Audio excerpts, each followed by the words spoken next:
Pozdravljeni v oddaji Pregled tedna. Poglejmo si, kaj se je ta teden dogajalo v slovenski Istri in širše. Nadzorni svet Luke Koper je predstavil poročilo o poslovanju skupine in družbe za obdobje med januarjem in septembrom, oceno poslovanja za letošnje leto ter poslovni načrt za to, ki prihaja. V prvih 9 mesecih tega leta je bilo poslovanje uspešno in je preseglo vse finančne kazalnike glede na lansko leto. Čisti prihodki od prodaje so dosegli skoraj 283 milijonov evrov, kar je 16% več kot lani in 12% več od načrtovanih prihodkov. Slednji so bili najvišji iz naslova ladijskega pretovora, zlasti na področju avtomobilov in kontejnerjev ter iz naslova skladiščnin. Poslovni izid iz poslovanja je znašal 74,5 milijona evrov in je lanskega presegel za 39%, načrtovanega pa za kar 68%. Več je bilo predvsem prihodkov od prodaje, zvišali pa so se tudi stroški storitev, materiala in dela. Za 97,9 milijona evrov je bil višji tudi poslovni izid iz poslovanja pred amortizacijo, medtem ko je čisti poslovni izid dosegel 62,4 milijona evrov. Kljub rasti ključnih blagovnih znamk so doslej pretovorili skupno 17,1 milijona ton blaga. Najvišjo 14% rast so dosegli na področju kontejnerjev, 7% pa so dosegli tudi na terminalu za avtomobile. Po drugi strani je bil nižji pretovor zaznan pri generalnem tovoru, pri pretovoru sipkih in razsutih ter tekočih tovorov. Kljub temu so ocenili, da so vsi finančni kazalniki nad pričakovanji, do konca leta pa bodo številke pretovora še precej narasle. V prihodnjem letu bodo v Luki Koper nadaljevali z izvajanjem obsežnih naložb, za katere bodo namenili 202 milijona evrov, bolj zadržani pa so pri napovedih rasti pretovora, ker bo to v veliki meri odvisno od pravočasnega prihoda oziroma odpreme blaga v in iz pristanišča, saj so obstoječe kapacitete trenutno visoko zasedene.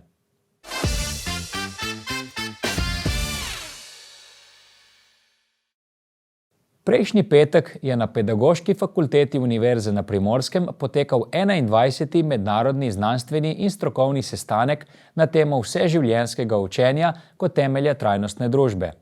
Zvrstilo se je skoraj 40 predstavitev domačih in mednarodnih raziskovalcev, ki so predstavili aktualne projekte in dobre prakse s področja izobraževanja, družbenih izzivov in sodobnih oblik učenja. Maja Mezgec je predstavila uporabo družbenih omrežij in drugih informacijsko-komunikacijskih storitev med seniorji za preprečevanje osamljenosti. V predstavitvi je izpostavila, da živimo v družbi z izrazitim staranjem prebivalstva, ker starejše osebe vse pogosteje doživljajo osamljenost, družbeno izolacijo, zdravstvene in ekonomske težave. Raziskave kažejo v smeri, da socialne vezi, se pravi neka upetost, ki prispeva tudi kakovosti življenja v tretjem življenjskem obdobju, se pač ima neke povezave s psihofizičnim zdravjem. To, da pač se dobro počutimo, tudi odraz tega, da imamo osebe, s katerimi se lahko pogovarjamo, s katerimi interagiramo, s katerimi dejansko lahko delimo naš vsakdan. In kaže se, da v bistvu je to neka pomembna varovalka pri starejših osebah in pri zdravstvenih težavah, ki se potem lahko pač razvijajo. In bomo videli, da ne samo v smislu duševnega zdravja, ampak tudi sicer. Kako lahko se IKT upne v ta scenarij? In sicer imamo tako 4 možne dimenzije. Prvič za komunikacijo in povezovanje, sploh kot smo rekli prej, ko zmanjkajo to medgeneracijsko sobivanje, to v bistvu neka možnost, da se povezujejo z družino. Potem imamo socialne podpore, kjer dejansko so lahko dejavni in izkažejo nek svoj doprinos v družbi preko teh oblik nadaljavo. In sočasno pa lahko tudi sami sodelujo v zanimivih pobudah preko teh IKT aplikacij, tako da pridobijo neke vsebine, predstave nadaljavo ali kakorkoli. Vse skupaj pa v bistvu spodbuja njihovo vseživljenjsko učenje in tudi v bistvu deluje kot neka podpora njihovi samozavesti. in občutku smisla življenja. Raziskovalka je predstavila rezultate sistematičnega pregleda znanstvenih študij, izvedenega po smernicah Prizma. Analiza literature je pokazala, da sodobna informacijska tehnologija in družbena omrežja lahko pripomorejo k zmanjševanju občutkov osamljenosti, vendar le ob ustrezni podpori. Starejši namreč pogosto nimajo dovolj digitalnih kompetenc, zato potrebujejo prilagojene programe opismenjevanja in tehnologije, oblikovani posebej zanje. Predvsem ne bo nikoli tehnologija s svojimi aplikacijami nadomestila nekega iskrenega medčloveškega odnosa, bolj bo delovalo v smislu neke podpore, da se lahko ti odnosi še razvijajo nadaljavo, ko oseba ni prisotna v neposredni bližini. Kar pa mogoče izhaja iz tega pregleda literature in nakazuje na potrebo po nadaljnjem raziskovanju, ni še tako jasno, katere intervencije in ukrepi so najbolj učinkoviti. Tako da malo je bilo raziskano, ampak ni še nekih tako jasnih usmeritev, na kaj razvijati točno in kateri smeri naprej potem prenesti te rešitve v prakso. Kljub temu se raziskovalci strinjajo, da je razvoj uporabniku prijaznih orodij in ciljno usmerjen pristop pri izobraževanju starejše populacije ključnega pomena za uspešno vključevanje v digitalno družbo.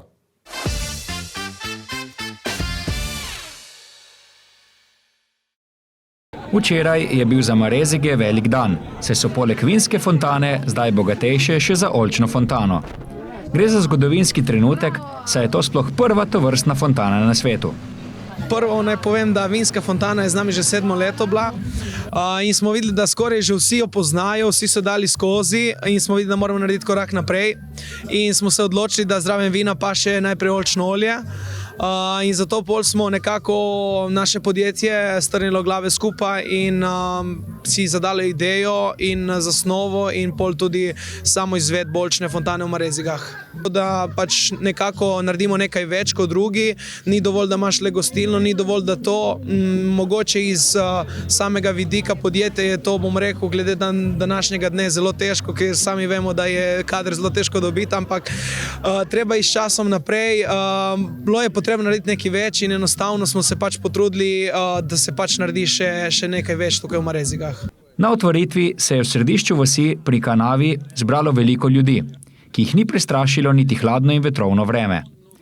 Dogodek so popestrile glasbene in plesne točke ter številni nagovori priznanih gostov. Dajmo si kot vsi skupaj utreti misli tudi na vso dogajanje, da je oljka simbol miru, da imamo to čast, da lahko z njo sobivamo, dajmo deliti vrednote spoštovanja, povezovanja in graditi skupno boljšo prihodnost. Jaz verjamem v slovensko Istro, jaz verjamem v oljkarje in vinogradnike, kaj še vse skupaj zmoremo. Sistem oljčne fontane je podoben tistemu, ki ga obiskovalci že poznajo iz vinske fontane. Isto kot vinska fontana, samo da tukaj pač se prejme takole leseno dilo, v kateri so 3 žetoni, z vsakim žetonom degustiraš eno vrsto olja. Za začetek smo izbrali 3 lokalna olja iz Marezik, Rojc, Sabadin in Sveti Kancijan iz Trušk, tako da smo se osredotočili prav tle na našo krevno skupnost Marezige. Seveda pa v butiku imamo še vsa druga ustekleničena olja iz slovenske Istre. Bo to celo leto odprto ali samo, ko je sezona? Tako, za začetek zdaj čez zimsko sezono bomo delali samo za vikende od petka do nedelje, čez poletje pa normalno, da bomo probali gostom ponuditi, bom rekel, čim daljši urnik, da lahko pač vsi tisti, ki pridejo v Marezige, saj vemo, da nismo to na neki regionalni cesti, v Marezige se pač moraš pripeljati z namenom, da prideš v Marezige, ampak vsekakor mislim, da v Marezigah ponujemo zelo veliko in je prav, da se ljudje obiščejo v Marezige in okusijo našo Istro. Dan prereza slavnostnega traku pa se ni zgodil slučajno prav na včerajšnji dan. 26. novembra namreč obeležujemo Svetovni dan oljke in prav je, da se simbolu Istre s takimi svečanimi dogodki tudi poklonimo. Kako pomalen rasa oljka. Kako bijelo in drobno cvete oljka. Kako vabeš bijele, Volka? Kako lepa je senca pod Volko? Kako kantaju titje u Ulke? Kako mirno je pod Volko?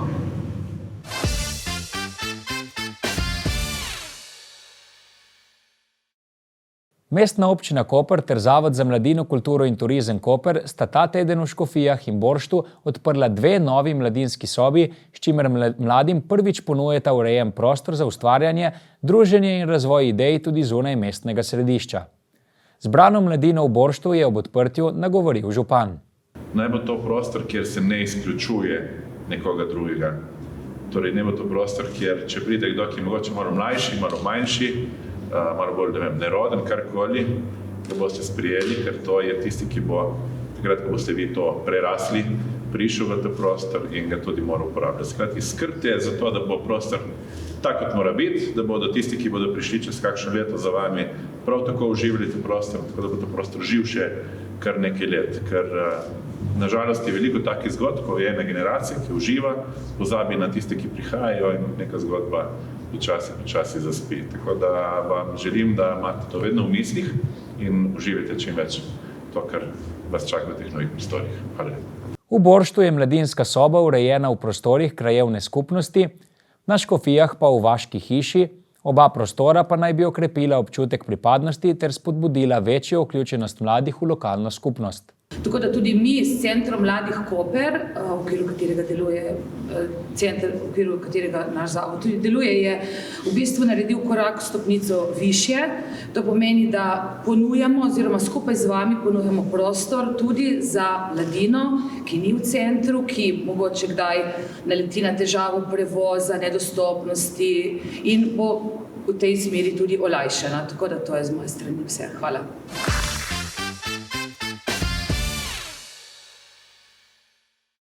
V torek so v Pokrajinskem muzeju organizirali podelitev posebnih priznanj najboljših prostovoljcev v mestni občini Koper v letošnjem letu. Ta je skupaj z Združenjem za promocijo prostovoljstva Slovenska filantropija znova izpeljala natečaj, na katerega se je prijavilo kar nekaj kandidatov in kandidatk. V veliko čast mi je danes stati tukaj pred vami, ki s svojo energijo in srčnostjo dokazujete, da solidarnost, sočutje in skrb za sočloveka obstajajo in ostajajo žive prakse, ki vračajo upanje v boljši svet. Vi ste tisti, ki ustvarjate spremembe, ki jih morda ne opazijo vsi, a jih občuti prav vsak, ki ste mu polepšali dan, olajšali stisko ali vrnili občutek pripadnosti. V kategoriji do 30 let je naziv najprostovolec prejel Jernej Kocijančič, ki že od leta 2013 kot prvi posredovalec Rdečega križa Slovenije območne enote Koper nesebično namenja svoj čas pomoči drugim. Usposobljen je za hitro prepoznavanje nujnih stanj, nudenje takojšnje prve pomoči in učinkovito komunikacijo z reševalnimi ekipami. V osnovnih šolah širi znanje prve pomoči in mlade spodbuja k prostovoljstvu. Poleg tega pa aktivno pomaga tudi na drugih področjih. Nagrade nisem pričakoval, ampak vse je pač neko presenečenje. Trudimo se že pač leta za prostovoljstvom. Enkrat je vse enkrat poplačano. Pomoč sočloveku je to najpomembnejše. To je pač nekaj, kar probamo dati tudi mladim, da mladi pristopijo k temu kot neka najpomembnejša dejavnost. Pomoč sočloveku je danes obvezna stvar, če rečem na tak način. Sem tudi prostovoljni gasilec, prostovoljni bolničar, prvi posredovalec, ni da ni. Pač pomagamo, če lahko, na raznih področjih, tudi v službi, izven službe. V kategoriji med 30 in 65 let je prvo nagrado prejela Daniela Horvat Samardžija, ki je prostovoljka na področju demence in dela s starejšimi. Naziv najprostovoljke, starejše od 65 let, je prejela Vida Orbanič, dolgoletna prostovoljka v obalni podružnici Društva multiple skleroze. Posebno priznanje za mladega upa je prejel Svit Primožič, učenec 9. razreda osnovne šole Dekani, ki z redno pomočjo mlajšim učencem pri pisanju domačih nalog krepi medvrstniško sodelovanje. Letošnja novost natečaja je bil naziv najboljšega skupinskega projekta prostovoljstva, ki ga je prejel Rdeči križ Slovenije Donirana hrana. Prostovoljci 4-krat na teden prevzemajo viške hrane iz trgovin in pekarn jih pregledajo ter pripravijo pakete za socialno ogrožene posameznike in družine. Za konec se je vsem, ki na kakršenkoli način pomagajo skupnosti, zahvalil tudi župan Mestne občine Koper Aleš Bržan. Kapo dol tistim, ki recimo deluje kri že 150-tič, kapo dol tistemu, ki že 20 let nekaj organizira, ampak kapo dol tudi tistemu, ki prvič deluje kri ali pa prvič pomaga nekaj organizirati, prvič pomaga nekomu čez cesto, skratka, karkoli naredi dobrega v in za skupnost. Pomaganje skupnosti je nekaj, kar je res plemenito in kar se tudi politika, če se politika mora zavedati, mora na nek način se zahvaliti in zato smo tukaj, zato da vam rečem vsem skupaj hvala. In upam, da naslednjič bom rekel hvala še več ljudem. Hvala.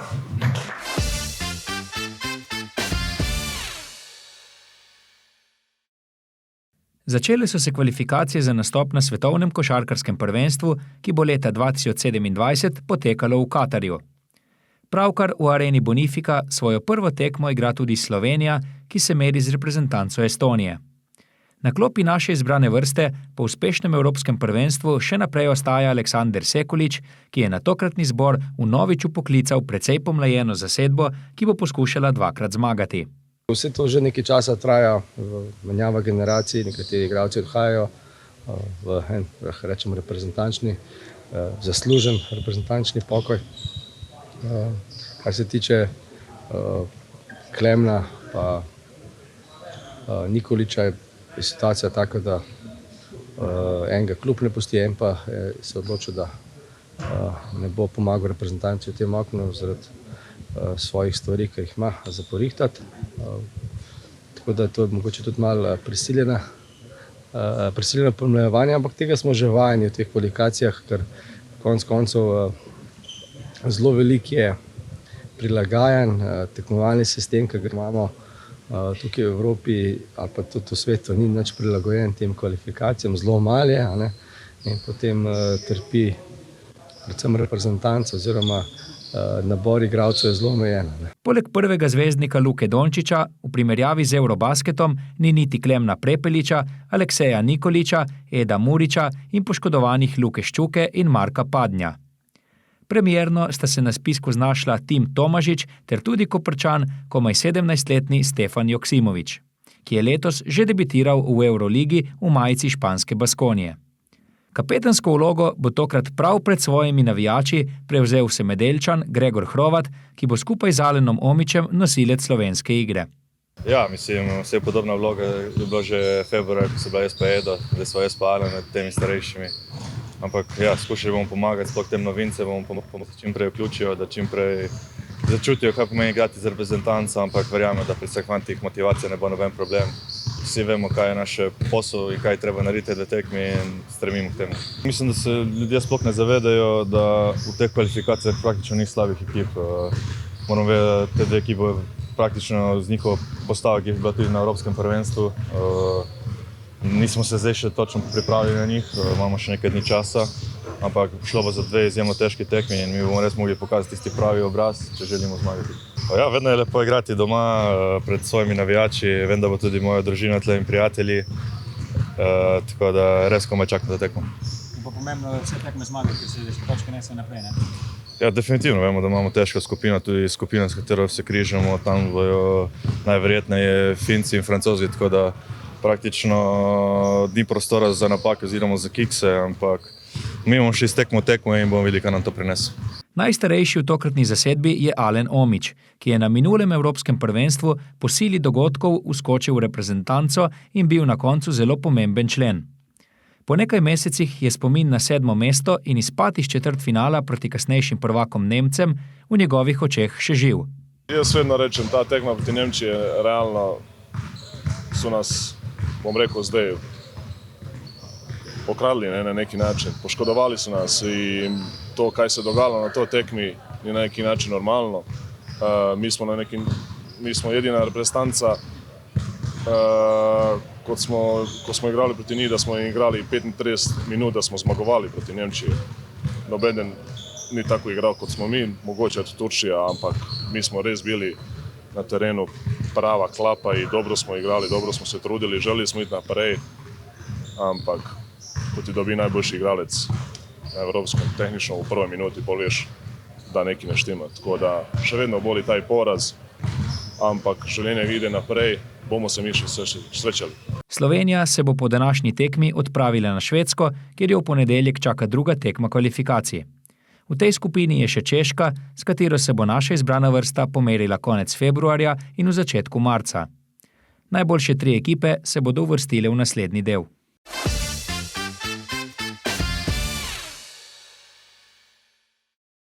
V Piranskem zalivu je v soboto potekalo prvo slovensko državno prvenstvo v wingfallingu v razredih Open Wing in Formula Wing. Slednja kategorija je uradno priznana tekmovalna disciplina pri World Sailingu, kar prvenstvu daje dodatno težo. Na premierni izvedbi se je zbralo 11 tekmovalcev, 9 Slovencev, ki so se potegovali za državne naslove, ter 2 jadralca iz Italije, ki sta tekmovanje popestrila s čezmejno udeležbo. Močna burja je že zjutraj kazala zobe in v sunkih dosegala do 40 vozlov, zato so morali start prestaviti na zgodnje popoldne. Kljub še vedno zahtevnim razmeram je organizatorjem uspelo izpeljati en plov v obeh razredih. V kategoriji Open Wing je naslov državnega prvaka osvojil Brane Dolenc, drugi je bil Aljaž Jadek. V razredu Formula Wing je slavil Žiga Horvat, državni podprvak je postal Boštjan Slapar, 3. mesto pa si je prislužil Gregor Pisanec. Wingfoiling je ena najhitreje rastočih oblik jadralnega športa, ki združuje ročno krilo in hidrofoil, zaradi katerega deska lebdi nad gladino morja. Nova disciplina privablja tako rekreativce kot vrhunske tekmovalce, saj je oprema lahka, prenos enostaven, učenje pa razmeroma hitro, hkrati pa omogoča impresivne hitrosti in povsem novo izkušnjo jadranja.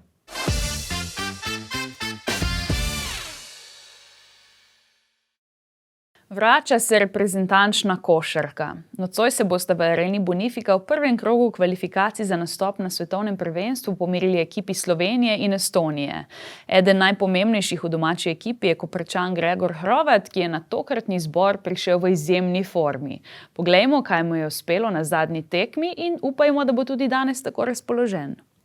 5 življenj, to so najboljši strelci, oprostite še Holston 6 točk, tule Hrovat od table, trojka Hrovata, njegova druga na tej tekmi, imenitno je zaključil prvi polčas Gregor Hrovat, slovenski reprezentant.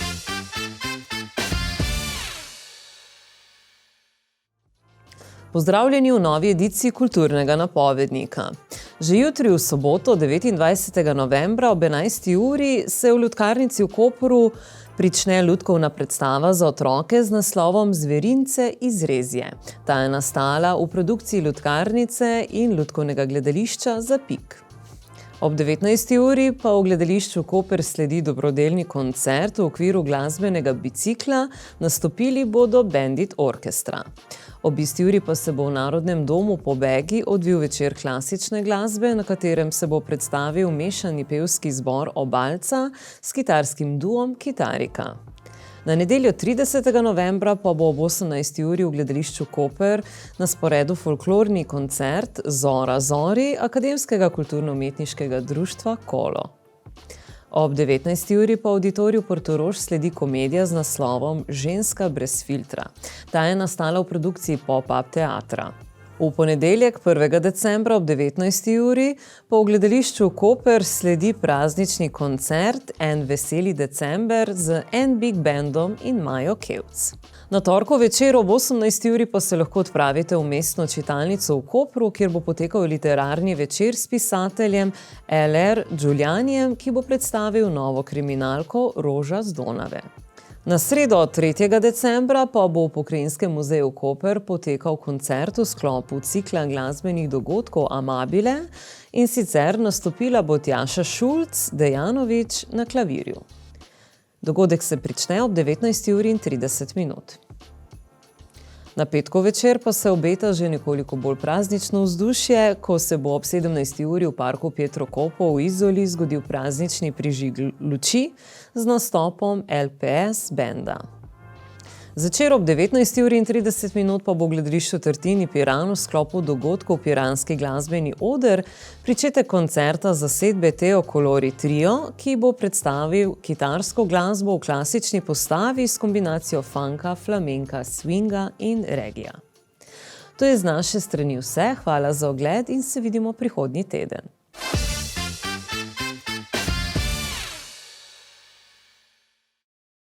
To je bilo za danes vse. Hvala za pozornost in lep pozdrav do prihodnjič.